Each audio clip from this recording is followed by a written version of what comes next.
Welcome once again to another edition of Culture Shock's Shockwave, our weekly podcast and blog, an extension here that we do every week. And we have the great honor and pleasure of talking to one of the founding members of one of reggae's great labels, especially based here in the U.S., Mr. Michael Goldwasser. Welcome to the program. Thank you so much for having me, Lance. Yeah, and like I said before, want to thank you for what you do. And, I did a little background and I found out some things I didn't know, which is always nice. And these interviews, you always learn some things that you didn't know before. And that's part of the process and part of the idea is to unravel information that we don't know. And Michael, let's just start. I like to start from the beginning and bring it up to time. So Tell us about where you grew up, where you're born, where you grew up, and your upbringing and wherever that was.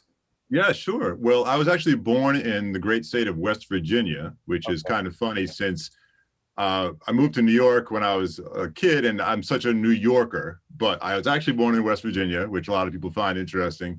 Okay.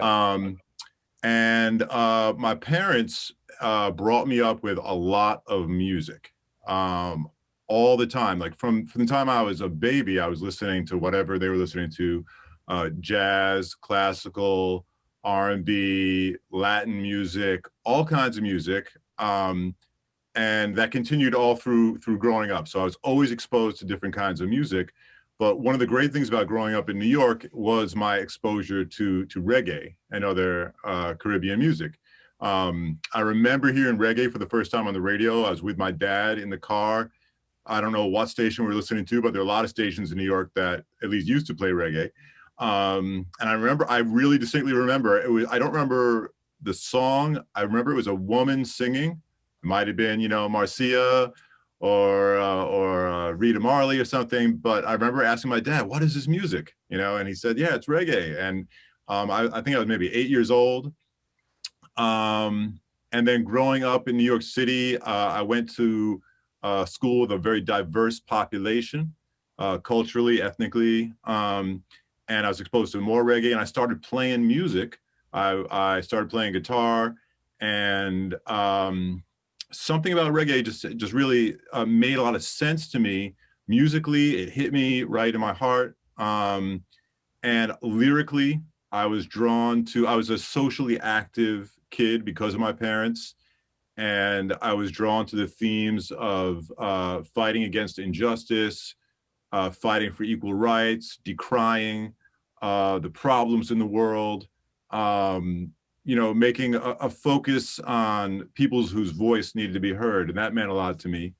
And then also I'm Jewish, and I recognized at a young age that a lot of the lyrics in reggae and the themes and the iconography are based in Jewish scripture and iconography because of I didn't know it then when I was younger, but the strong tie between Judaism and Rastafari, and that when the founders of Rastafari in 1930s in Jamaica, they were coming out of the church in Jamaica that was very rooted in Jewish scripture, and the stories of the Exodus from Egypt and redemption from slavery and a return to Zion. All these things that are very crucial to reggae, which are also crucial to Judaism. And I would hear songs, like I'd hear a Bob Marley song and I'd realize that the lyrics were taken from a psalm that maybe I knew in Hebrew.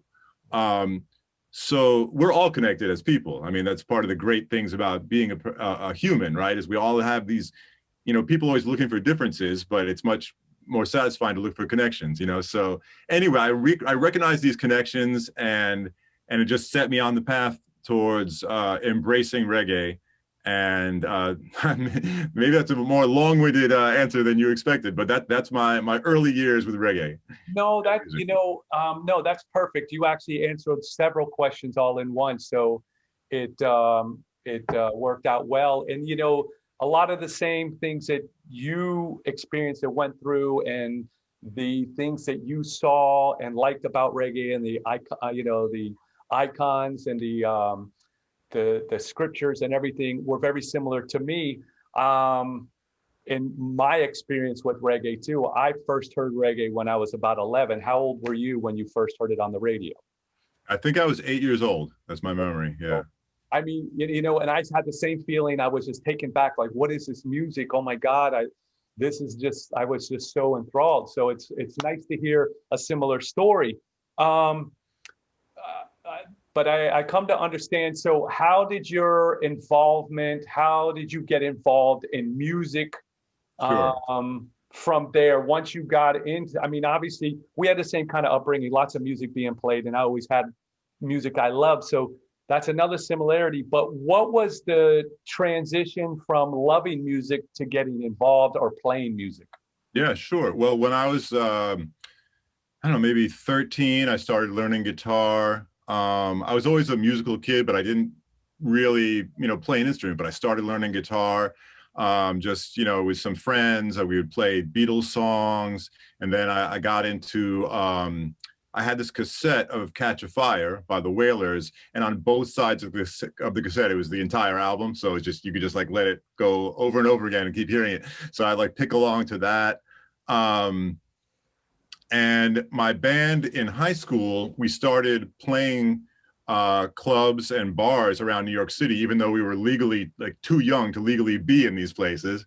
But things were a little more lax back in the 80s. So, and we played all kinds of music, including reggae. We played reggae, ska, um, funk, R&B, rock. We were just influenced by all the music we loved, because when you're young, you don't realize that society wants to pigeonhole you and make you just, oh, you do this, you do that, So we were naive and we made lots of different kinds of music.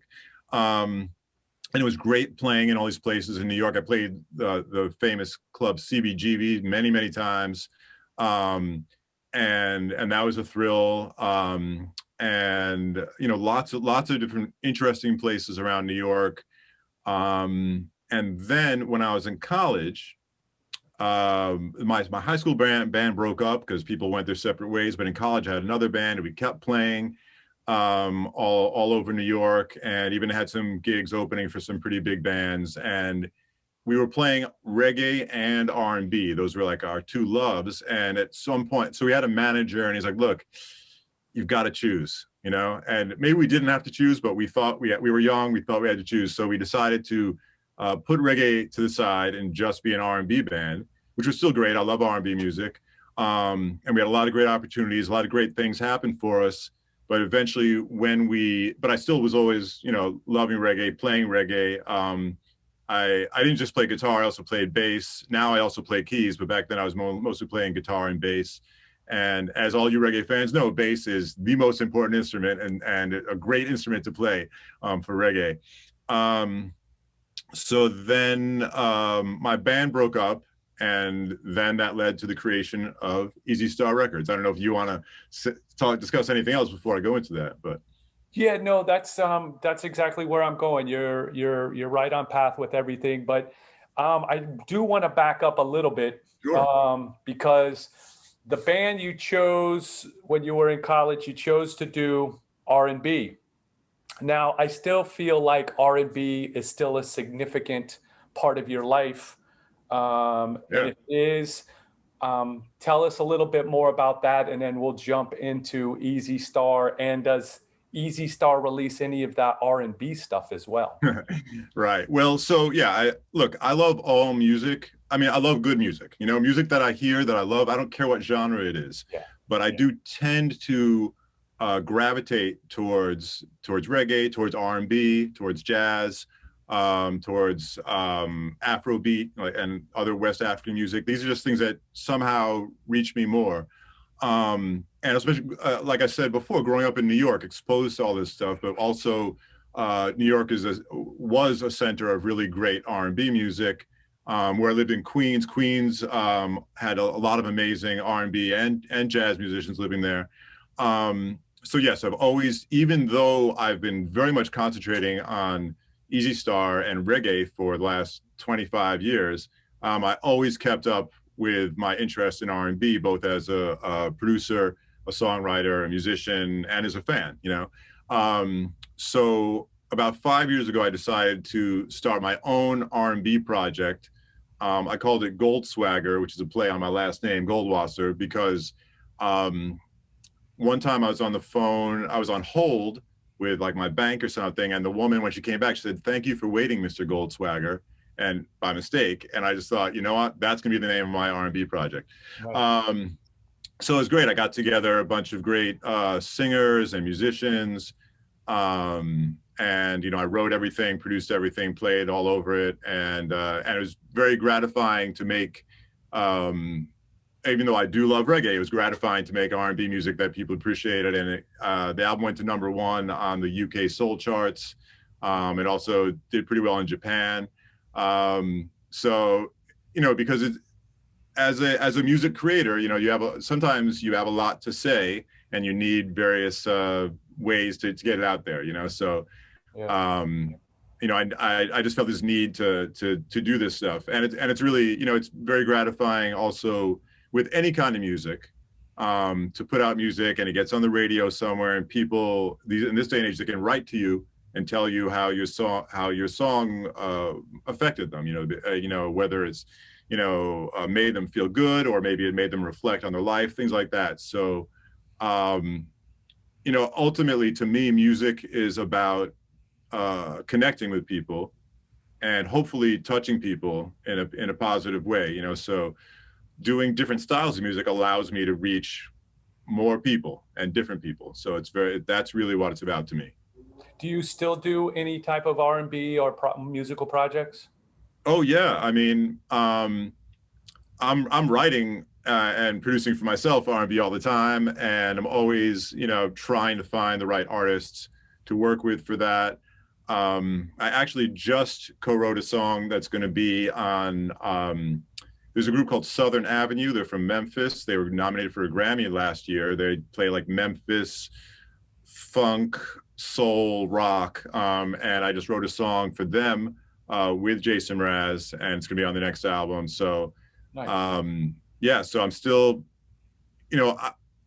if any R&B artist came to me and said, "Michael, I'd love for you to write and produce for me," I'd do it in a second. I mean, Right. that means a lot to me. Well, okay. Well, great. That's good to know, and I'm sure that's going to be news to a lot of us. And definitely we'll check it out. So I want to back up again one more time. Now the R&B band broke up, I guess, because you were in college and people had to go their separate ways again, like in high school. What now? Were there anybody in either of your bands, your high school band or your college band, that you still connect with today, or anybody that kind of moved on and maybe had a flourishing career like you did? Oh, well, I mean, I love everyone I've ever played with, and I'm still very, very good friends with one of my friends who was in my high school band with. And from my college band, we didn't actually break up because college was over. We lasted for quite a few years afterwards. We broke up just, I think it was like internal pressure from, we had some really big opportunities that didn't pan out, and I think we just kind of imploded from that, which happens sometimes, right? Being in a band isn't easy. But anyway, I'm still very good friends with the drummer from my college and post-college band, Franz Hilaire, who actually played drums on some of the earliest Easy Star recordings.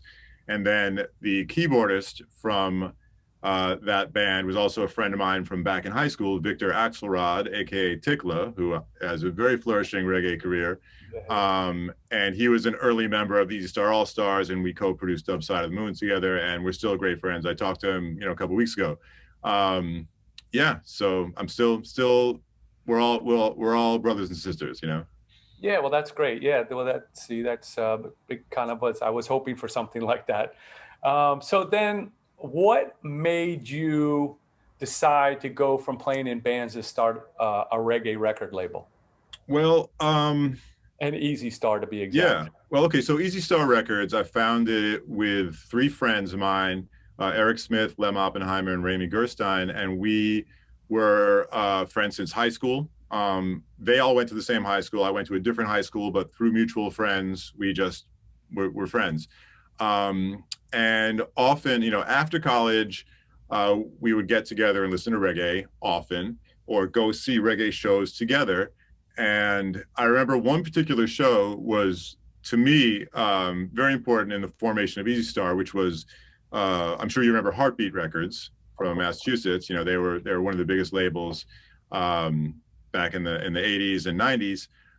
So they put on a Heartbeat reggae tour. It was Sister Carol, the Meditations, Michael Rose, and Derek Morgan. And all four of us went to that show when it came to New York. And I kind of remember thinking about like the quality of the performances and the quality of the songs. And if we were all thinking like, why don't we, and also we were kind of bummed out about the state of reggae in the mid 90s. Not that there wasn't good stuff happening, but as a musician, coming from the world of live music and analog vibes, I was kind of sad that so much Jamaican reggae was computerized and programmed. Not that there isn't a place for that, and I certainly loved a lot of dancehall in the late 80s, early 90s, but I really wanted to hear live reggae, you know, or reggae recordings made by live musicians. And then most of the reggae we knew from the US, we just felt it was like people trying too hard to sound like Bob Marley and failing. And look, I have mad respect for anyone who's making music, but what was going on in reggae in the mid 90s wasn't really appealing to me or to any of us. And we thought, you know, seeing these great artists like Sister Carol, Meditations, Michael Rose, we know there's great reggae out there. And we thought maybe we just have to do it ourselves, you know? So that's kind of how Easy Star started, of all of us just sitting around, listening to reggae and thinking like, well, if we don't like what's coming out now, why don't we just do it?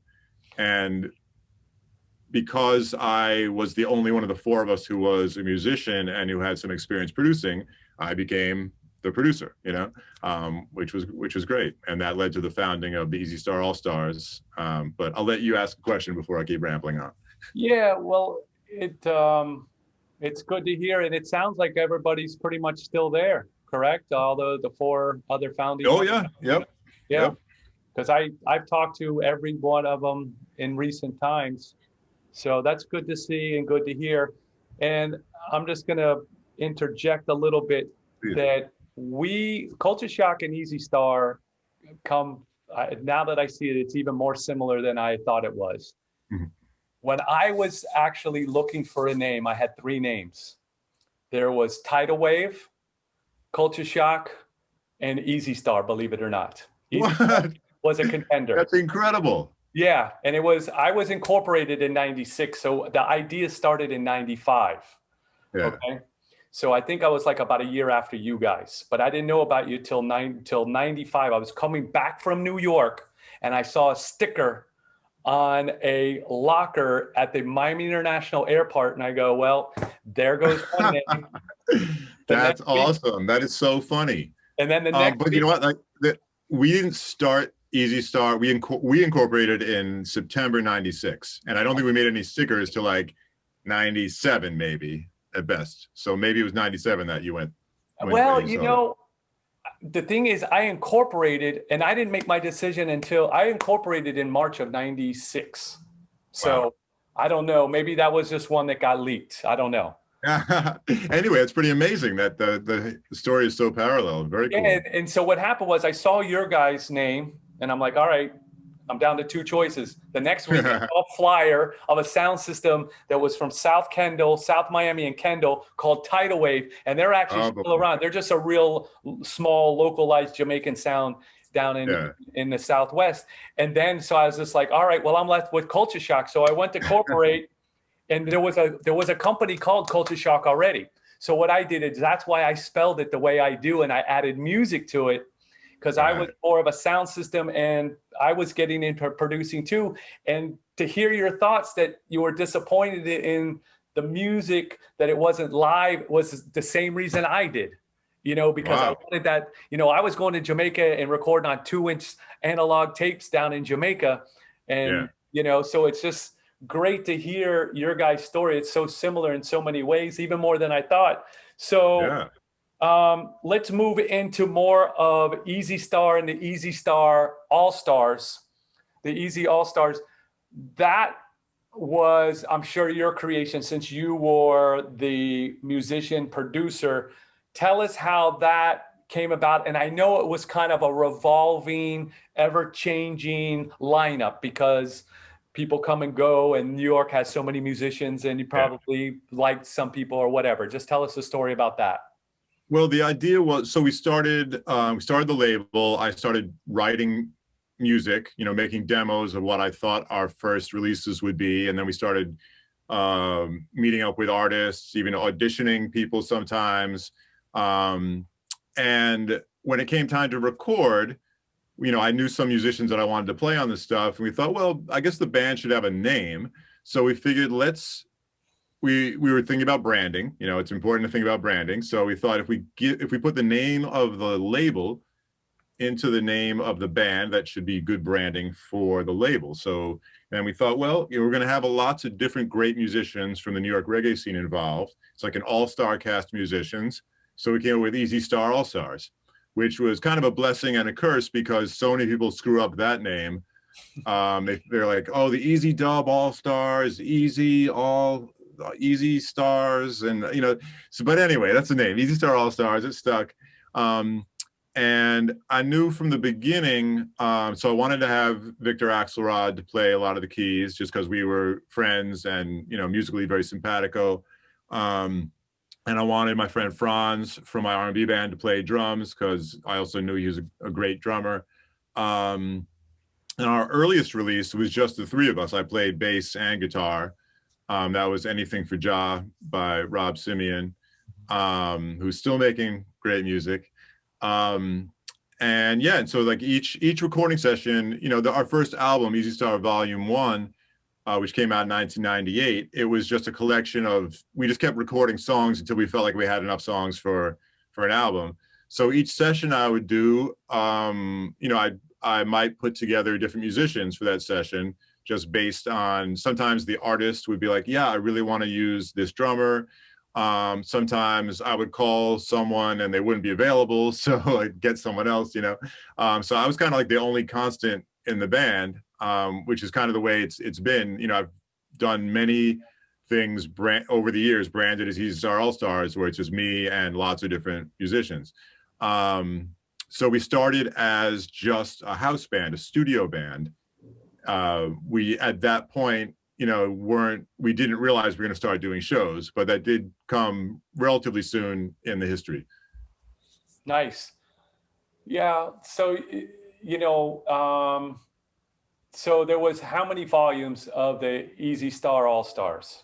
Well, we did an Easy Star Volume 1 and Easy Star Volume 2. The first official Easy Star All Stars show was, I think, in 1999. It was after Augustus Pablo had passed away, and we did a tribute show to Augustus Pablo, which was really meaningful to me. I love Augustus Pablo.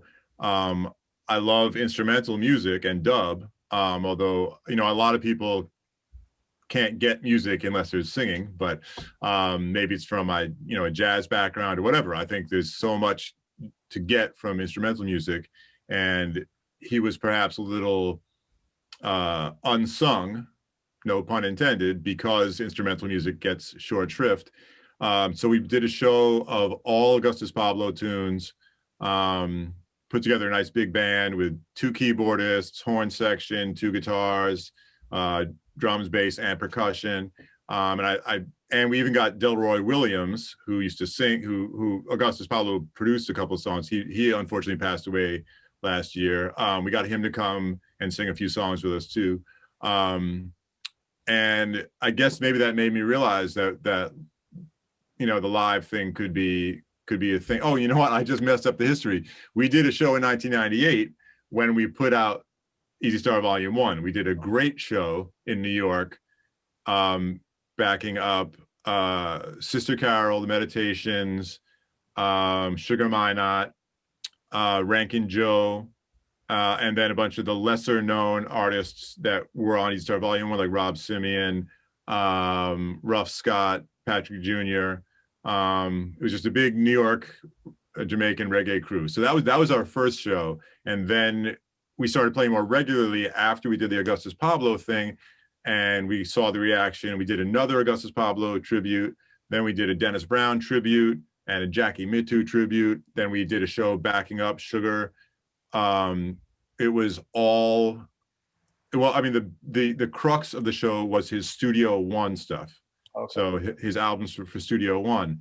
And then of course we played various greatest hits after that. And it was really funny because he didn't remember a lot of the lyrics to these songs that he hadn't sung, you know, since whatever, 1978 on Showcase.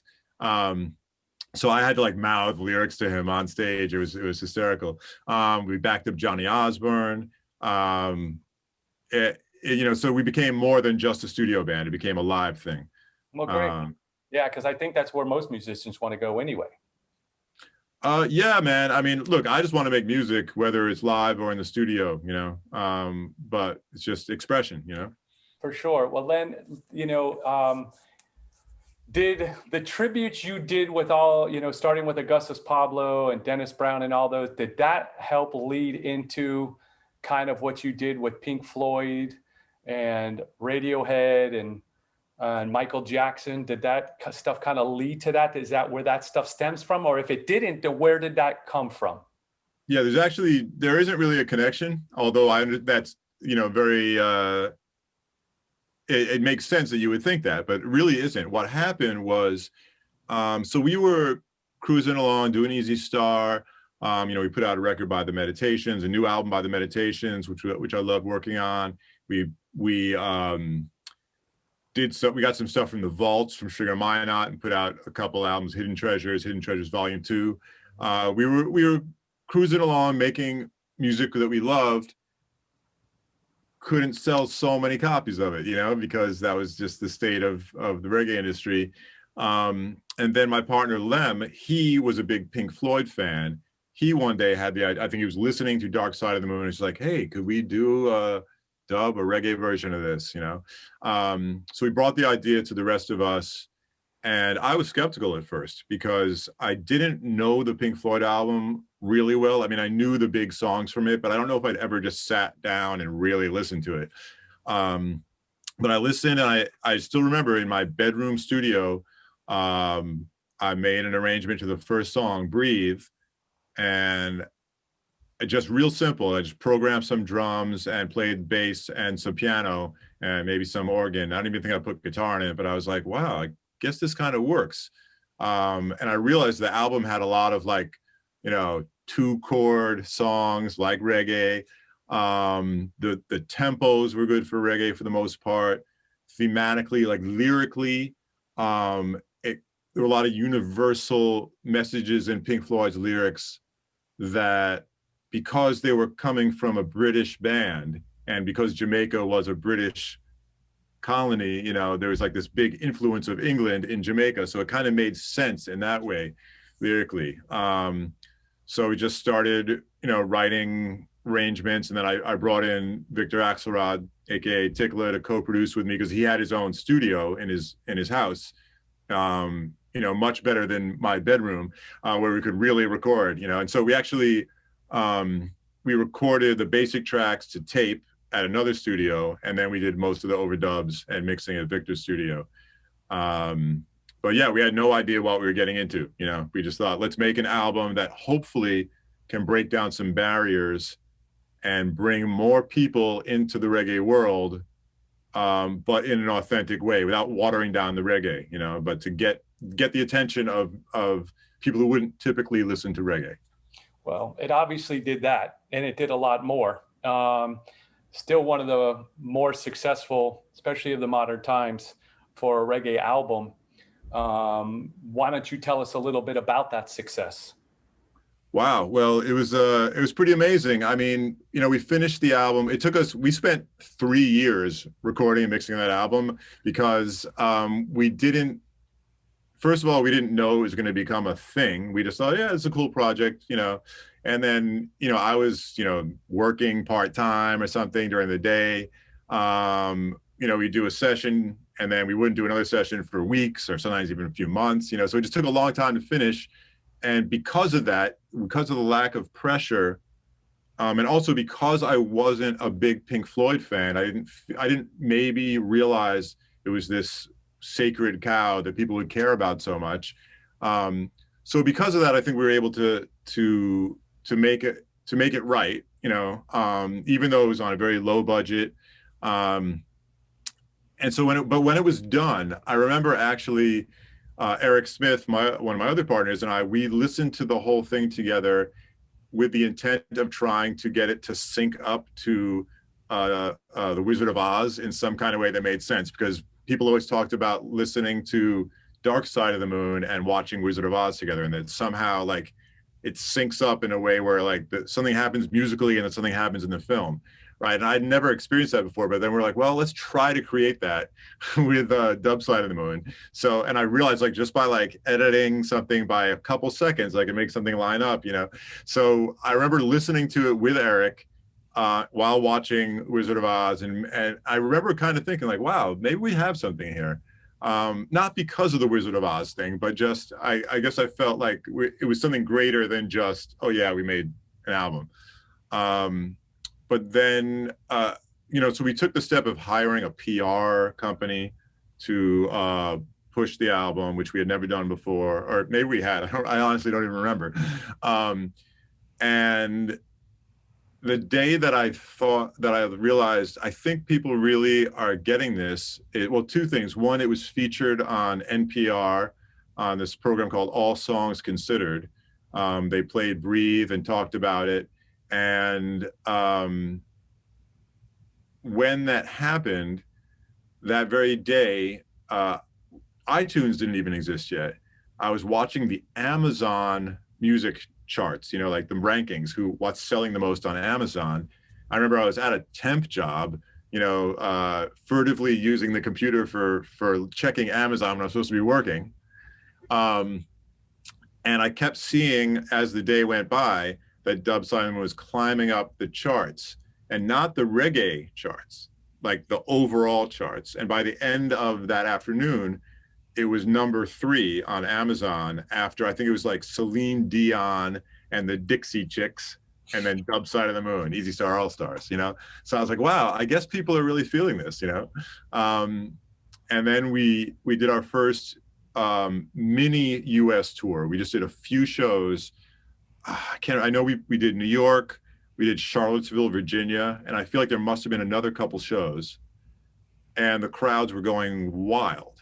I mean, we really, like, people who wouldn't normally come to a reggae show somehow maybe found out about this. And I remember playing this club in Charlottesville, Virginia. It wasn't huge. I think the capacity was like 400, 450 people, but every song we played from Dub Side of the Moon, we played the whole album straight through. People were jumping up and down so much that like the floors were just shaking. Like I was actually thinking, is this club gonna fall apart, you know? So yeah, there was a response, and then we did an extended US tour, and then there was international interest. And now in the end, we've played, I don't know, 45 different countries and 6 different continents, played the Glastonbury Festival in England, played lots of amazing shows, and met a lot of amazing people, shared the stage with so many of our idols, artists that we admire, you know, so it's really been a blessing. Nice. But I think there was a lot more to your success with other than just shows, because, you know, as you said in the beginning of Easy Star, some of the early releases weren't just getting the numbers you needed to you know, start working full time for Easy Star. So financially, it wasn't quite enough rewarding. But I think, you know, I know that Dub Side of the Moon was financially very successful and spent months on the charts, and not many reggae albums can say that, you know, artists or albums as a whole can say that, where they've spent months, you know. Some of them are happy with just a month, but and most don't even get that. Yeah. Look, thank you for the accolades. And honestly, I don't really think about that kind of success very much. It is amazing to think about, I guess. You know, wow, we spent months on the charts, and it's very gratifying, you know. And we made the we made Pink Floyd a lot of money, so they should be happy for that. But to me, the measure of success, well, two things. One, because of Dub Side of the Moon, I've as a producer, even outside of Easy Star, I've been able to do a lot of great stuff that I wouldn't necessarily have had that opportunity to do. So I'm very thankful. Obviously, it allowed Easy Star Records to flourish and now grow into the big label. Not big. It's still four of us, and occasionally an intern, but a label that at least is able to put out quite a few quality releases every year that we really believe in and that we can promote. But the third thing is that, and I touched on this before, is it really did break down a lot of barriers. And people, I've met so many people who've said, you know, Dub Side of the Moon was the first reggae I ever heard, you know. And then they went on to listen to all the classic reggae that I grew up listening to, you know. Or we got comments like when the album first was about to come out and there was some press about it. So there were all these message boards, because back in the days there were message boards for like Pink Floyd fans or rock fans or whatever, and we were getting lambasted without anyone having heard it. People were like, "This is sacrilege. This is going to be terrible. Reggae sucks. You know, how could they do this?" And after the album came out, we got a lot of comments from Pink Floyd fans saying, "You know what? I wanted to hate this, but I really loved it, and now I like reggae." You know, so we converted people into being reggae fans, which to me is the biggest measure of success. You know, I can't agree with you more with everything that you said as a form of success. Now, I am speaking on behalf of viewers and listeners that don't know the inside gratification of musical success, but they Sure. see that it was an album and songs that spent a lot of time in the charts. They can see that. That's something. Yeah, I get that. So I have to express that so that these people understand where it's coming from. But I love what you're saying, because for any real musician, that's where the gratification is, and people in the music business. And like you said, your album was sometimes the first album for some people listening to reggae, and you grew the reggae base. You helped build a larger army. And I think at the end of the day, any of us in this business, that's what we're all trying to do. You know, Yeah. that's the whole reason for this platform. On top of that, for Shockwave. So it's to expose people to stuff they may not know, or help open some doors for some people. So that's really great to hear. Now, with this success, did that in turn contribute to the idea of doing the other tribute albums? 100%. I mean, the second tribute album in the series, OK Computer by Radiohead, which we redid and called Radio Dread, that came about partially because we had heard that on their world tour in, I don't know what year it was, but early, I think maybe 2004, something like that, 2005, they were touring. And we had heard anecdotally that before or after their shows, they were playing Dub Side of the Moon on their sound system in the arenas they were playing in. I'm like, wow, do we have some fans in Radiohead?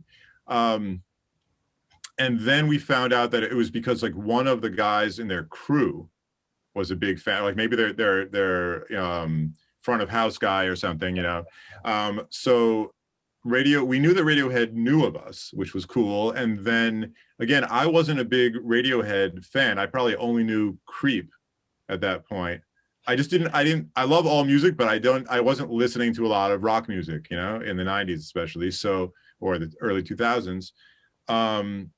And so I can't remember, it was either Lem or Eric's idea to look at OK Computer as a possibility. And so the first time I listened to that album, I was like, you gotta be kidding me, because that album has 12 songs and 7 of them are either not in 4/4 time at all, or they change time signatures like 13 times in the song, or I was like, this is pretty far out for reggae. Now I knew that because on Dub Side of the Moon, Victor and I figured out that if you do something as steppers, you can kind of make odd time signatures work. That's what we did with Money. We weren't quite sure, like, how do we do a song in 7 as reggae? And we came up with a steppers beat that kind of held it all together. It was tricky to learn for all of us, but now that we can do it, we know how to do it. So I figured, all right, there's a way to do weird time signatures in reggae. It was certainly a really interesting, compelling album that a lot of people loved. And then couple that with knowing that Radiohead had some interest in us, we just figured that would be a good second album to do. So that was the reason for that. Then we followed that up with Easy Star's Lonely Hearts Dub Band, our tribute to Sgt. Pepper, which I guess, like, as soon as you start thinking about doing tributes of any kind, the Beatles are always in the ether, because they're just so popular. And I remember listening to the Sgt. Pepper's album as a kid and really loving it. I spent a summer at my aunt's apartment in Tel Aviv, and like, she had this great vinyl collection. And my sister and I was 10 years old, and we just played, like, every day we played Sgt. Pepper's. We probably drove the adults crazy, like, to hear the same thing every single day for a month. But so that album was, like, deeply ingrained in me. So that was a fun one to do. And then we followed up with Michael Jackson's Thriller, which is another album that I loved from being a kid. And that was a nice, for me, I should have touched on this earlier in our conversation. There's a very, very strong relationship between American R&B, soul music, and reggae. There would be no reggae as we know it without the influence of what was going on in American Black music in the 60s and 70s. So to me, it was like, it made so much sense to do tribute to the biggest artist of all time, also the biggest Black artist of all time. Although I will say, at the risk of maybe pissing some people off, we did get comments from people saying, like, I used to love Easy Star All Stars, but now that they did Michael Jackson, I'm burning my Easy Star All Stars CDs. And I do think there was some amount of racism there, which is insane, to be a reggae fan and be racist against Black American music. But I really feel that may be the case. Well, the other thing kind of that crossed my mind thinking about this was, and don't take this any bad way, I'm just putting this out there and want your feedback. It seems like, and I've heard this, and that's kind of why I'm bringing it up, that, Easy Star kind of sold out. They're taking the easy way out. They're doing Pink Floyd. The tribute albums were kind of an easy way out because their earlier stuff wasn't doing so well. Right. And these tribute albums, what is your response to that? Okay, well, everyone's entitled to their opinion, but if they heard the story that I'm telling you right now, I think they'd understand that these albums came from, yes, did we want to be successful? Of course. I think every label would like to maintain their musical integrity, which we did, and be successful. So there was some calculation there. What should we choose that could appeal to people? But I can't think of it as selling out. We have brought more people into the reggae fold than maybe any other reggae label. Like, most reggae labels exist to service the reggae fan. Mm-hmm. We made reggae fans. True. And an album like Thriller, that's near and dear to my heart for a majority of my life. So it wasn't about, oh, let's sell out, let's do Michael Jackson. If anything, it was we would have been safer to not do something like Michael Jackson, like I said, because some people were against the idea of us leaving the rock world and going into the Black, the R&B world.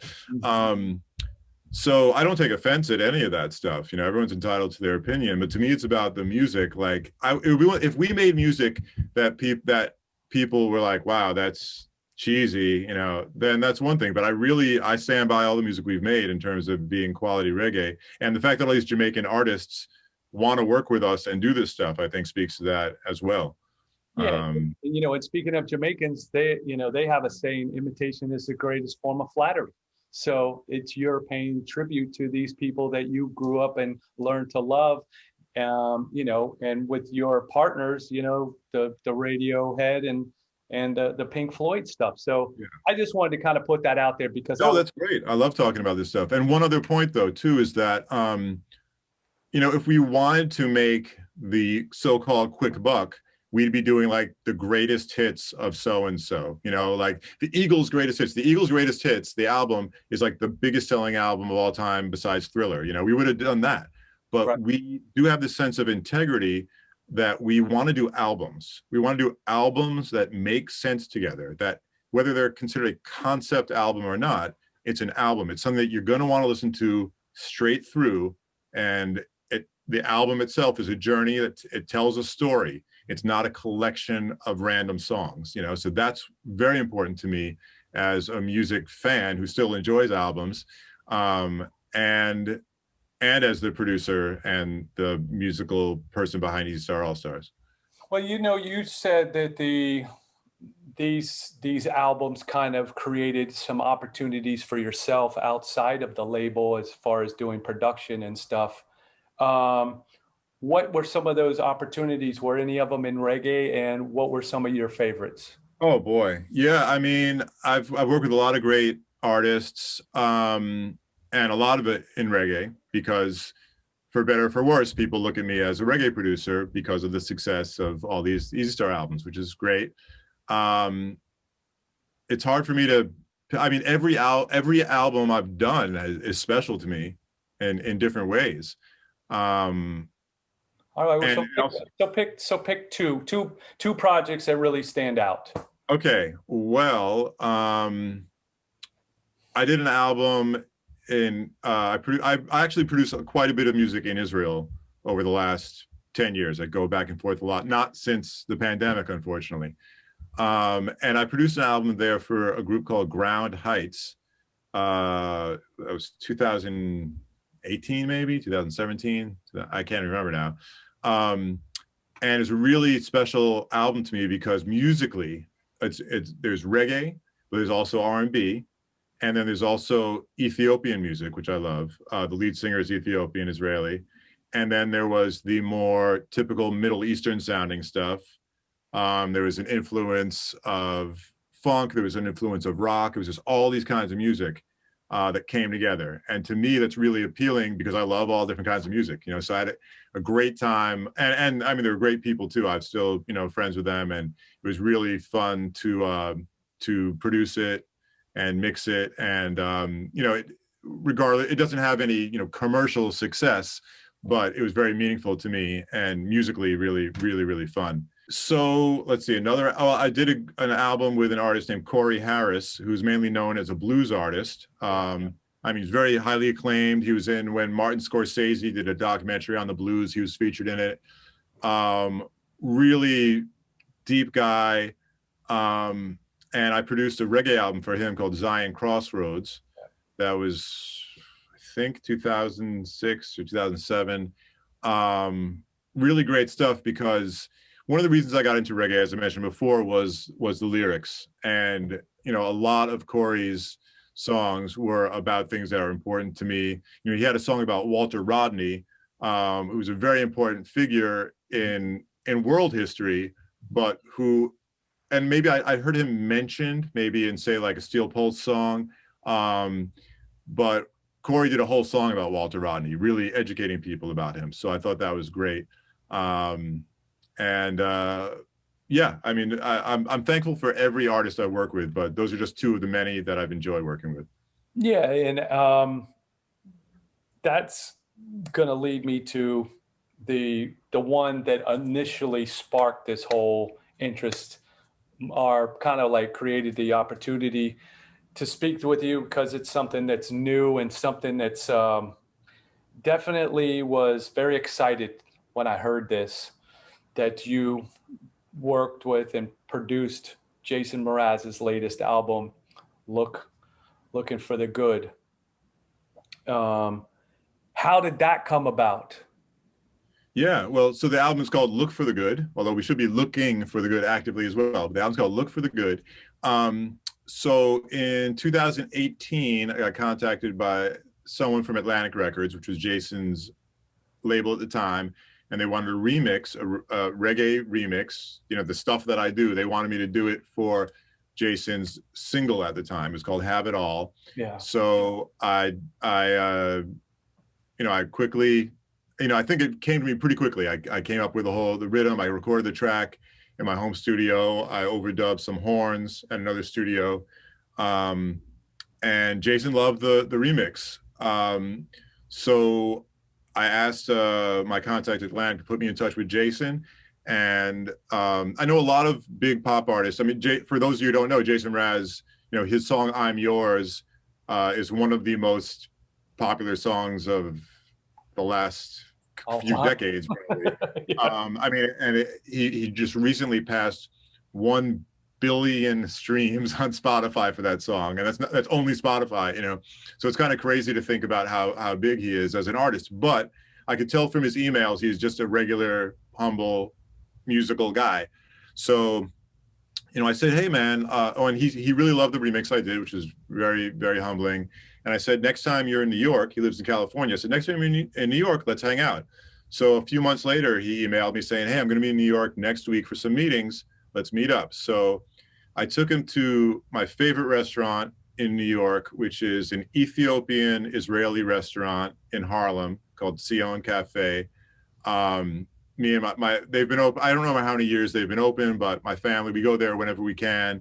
And the owner is actually cousins with a friend of mine in Israel. And I'm as a sidebar, I'm very interested in Ethiopian culture, and particularly in Ethiopian Jewish culture. So it's very fascinating. So I took Jason there. I was waiting outside for him, and I was expecting him to show up in a Escalade or something, being driven by someone from the label, but he just hops out of the subway. And, I was like, man, that's a cool guy, So anyway, we talked and ate Ethiopian food for 3.5 hours. Wow. And by the end of that, we basically were like, let's do an album together.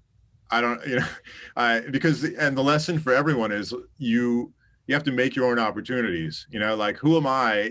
Yes, I have my own career as a producer, songwriter, whatever. And I do get a lot of respect, but, it's mostly in the reggae world. So it's kind of maybe a little audacious of me to ask a huge pop star, "Hey, can I produce your next album?" But I did it with the confidence that at least the worst that could happen is you could say no, So I hope everyone watching or listening thinks about that, about asking for what you want, make your own opportunities. So yeah, we decided to do it, and then, it took a few months to just work out the details. Then I started writing the arrangements. He had a bunch of songs that he thought maybe could work as reggae, and he also invited me to write new music for him, which is how the song "Look for the Good" came about. I wrote a track and I titled it "Look for the Good," because that's my personal philosophy, and it comes actually from Jewish scripture, from the book of Proverbs.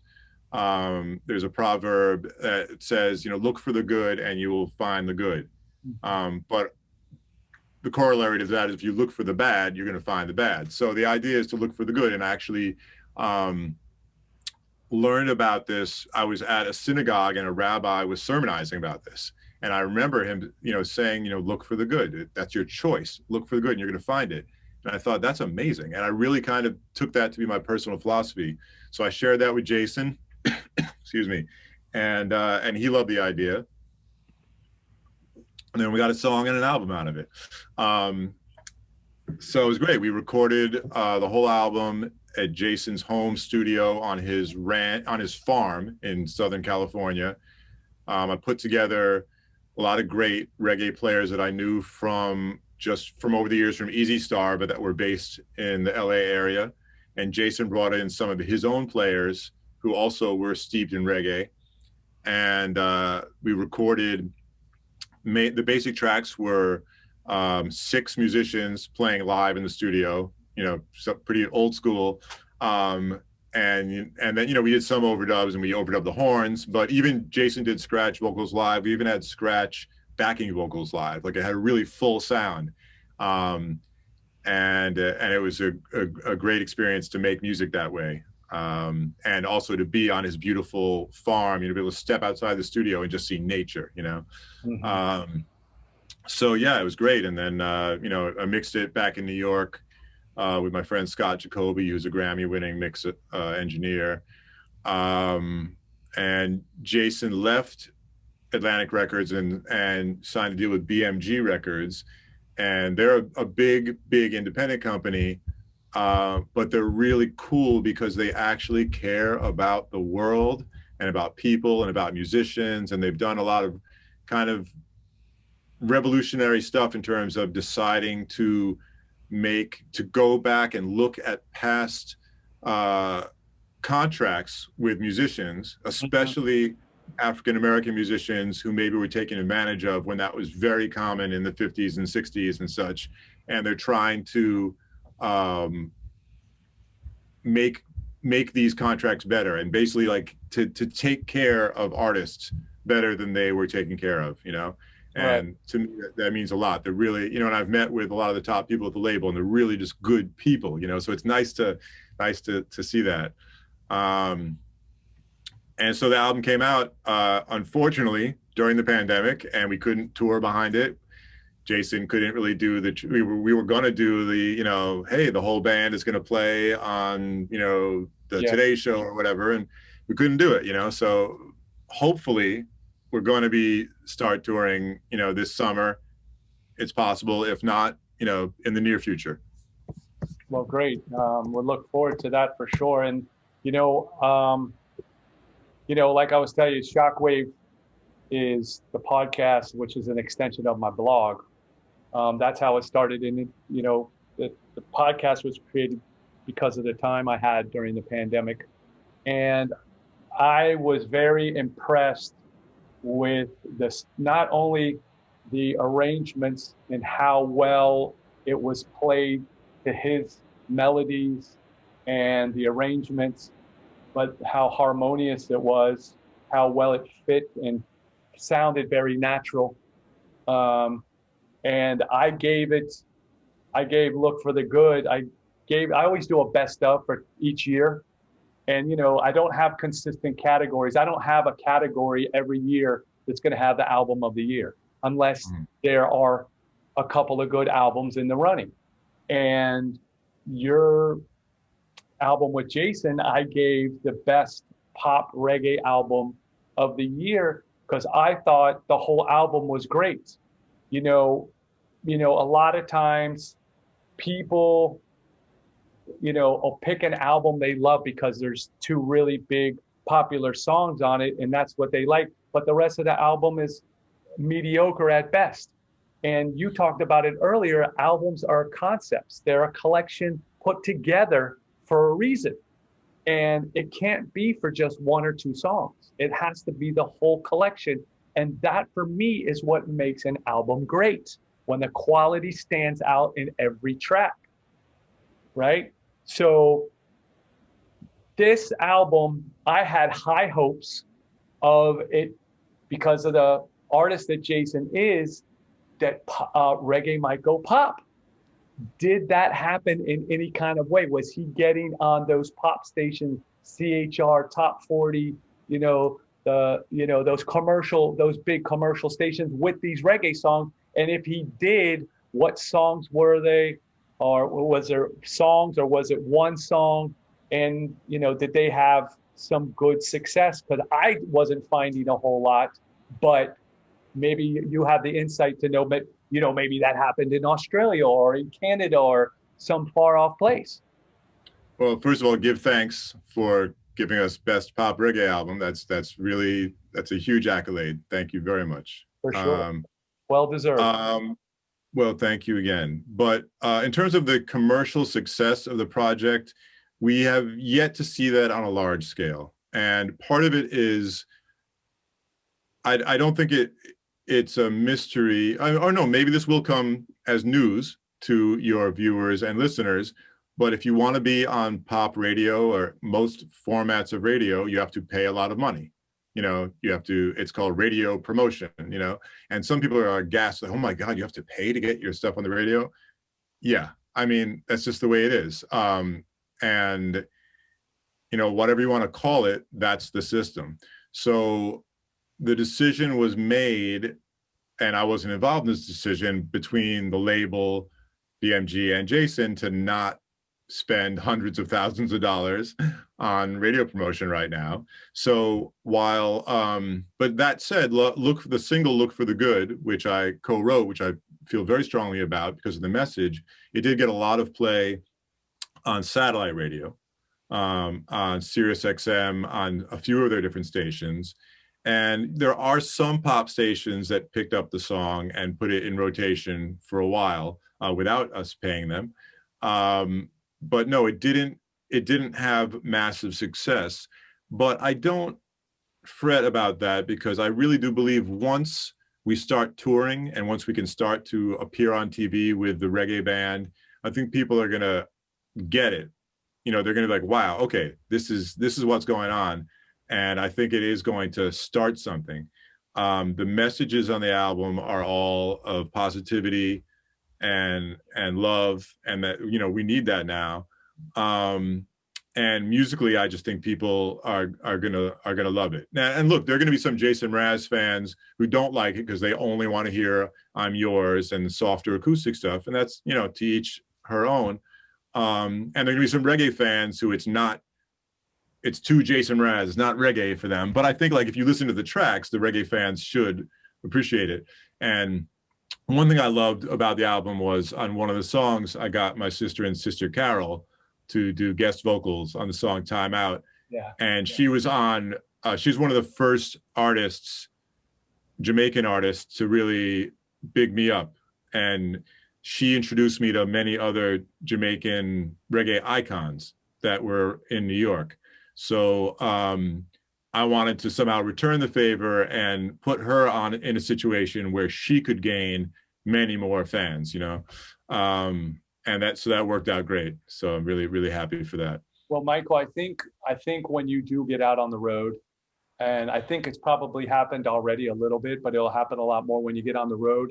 I think you will do what Dub Side of the Moon did, and I think you will recruit some more reggae fans and build our following.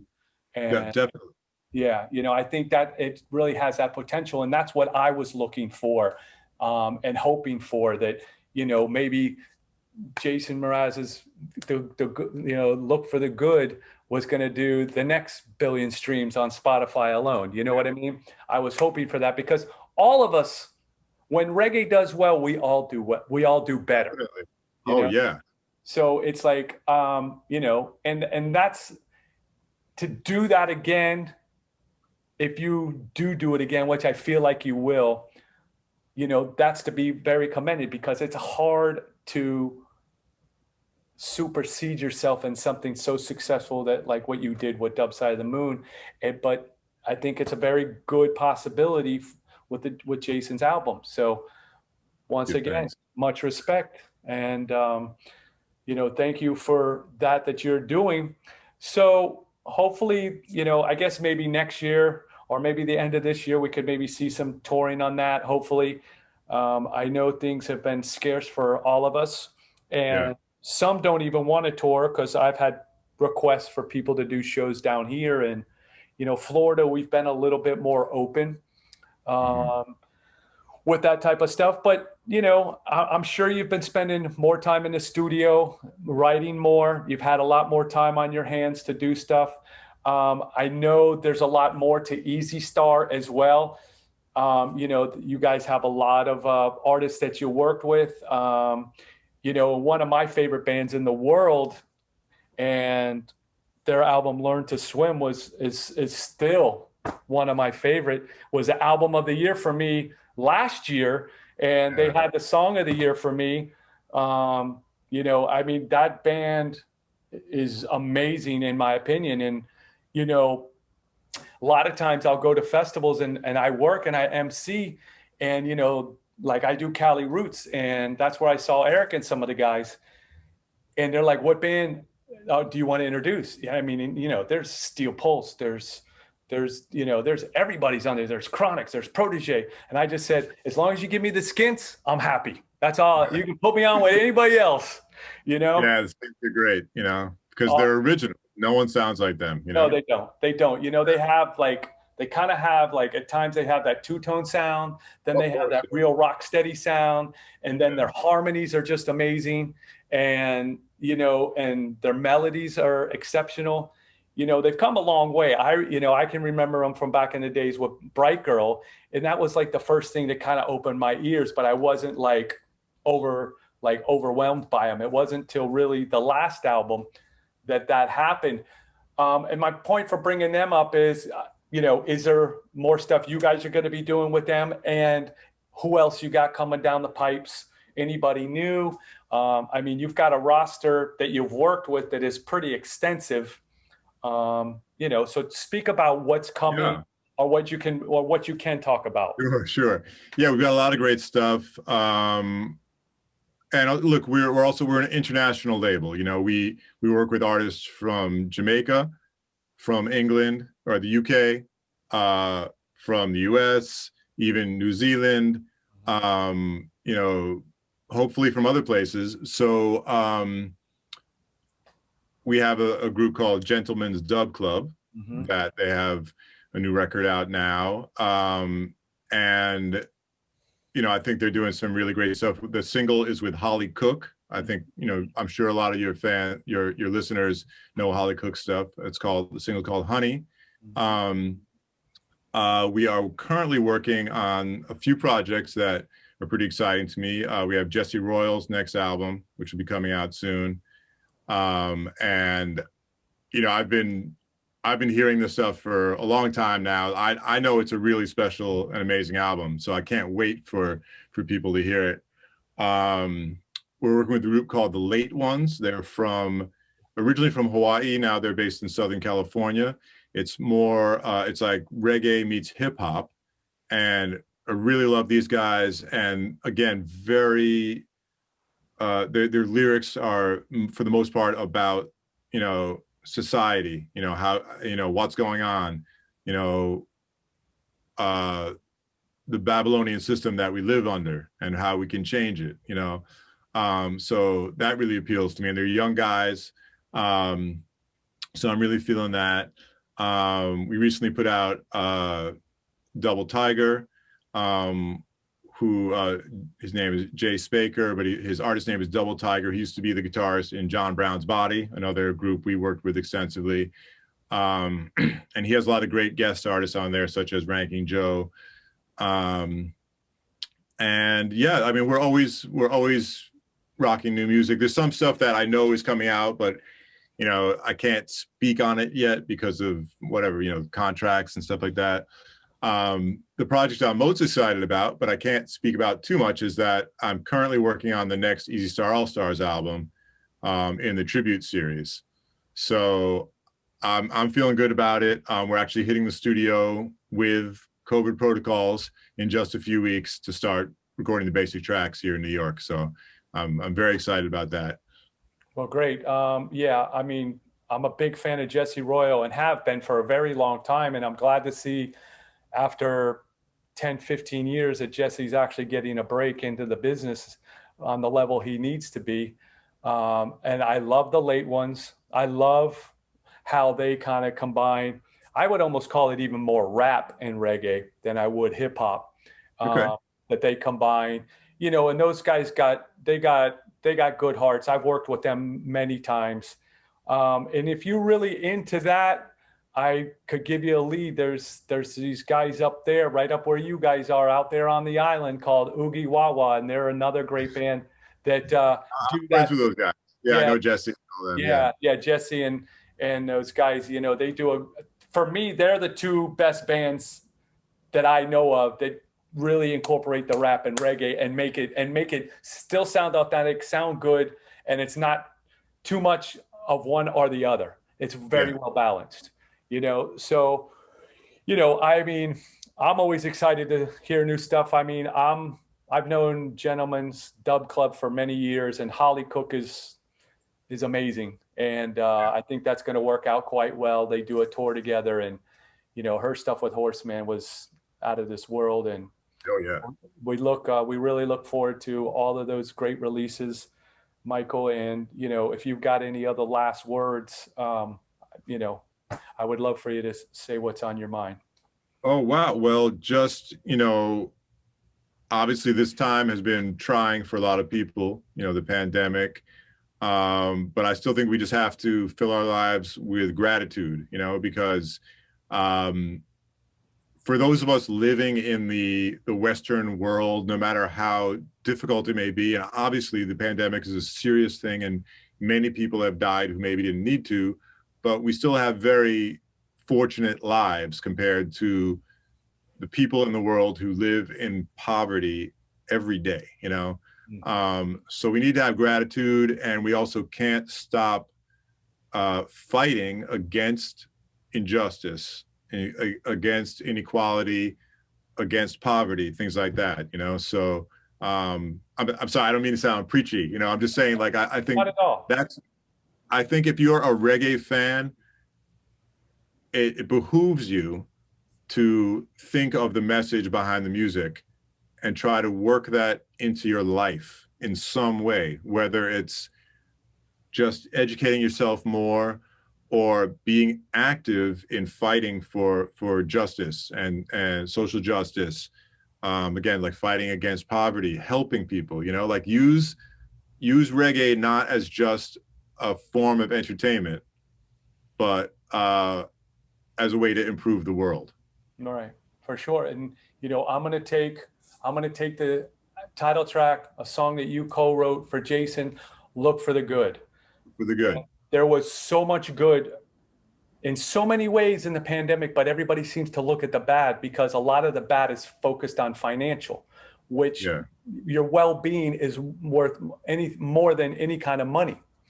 I mean, it was like the world was just almost put on pause. And some people got to do things that they have been wanting to do probably for 20 years. Yeah. I mean, so many. I did an episode here on Shockwave about the good that 2020 brought and positives, because there were so many people, just like I said, focus on that.